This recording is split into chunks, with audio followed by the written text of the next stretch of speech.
So hey everyone, welcome back to another quick and very interesting tutorial, where in this quick tutorial I'm going to show you how you can turn on the music haptics on your iPhone if the particular application like Spotify or Apple Music, if you are using any of them, and that particular music supports the feedback, the haptic feedback along with the music. You can easily use that feature. Now in order to do it, just simply open the settings.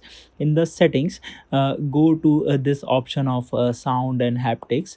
Once you go over there, here scroll down until you see this option of in the settings, scroll down until you see this option of accessibility. In the accessibility, you'll easily able to find this option of music haptics. Once to simply go over there and turn this option off. Now it will show that when available, the music haptics will provide you with a haptic feedback for supported songs only, not for every song. And you can have a sample check also right there. Alright, so that's it for this tutorial. I hope this video will be helpful for you. Make sure to hit the like button and subscribe button for more such helpful and interesting tutorials. See you in the next one. Take care.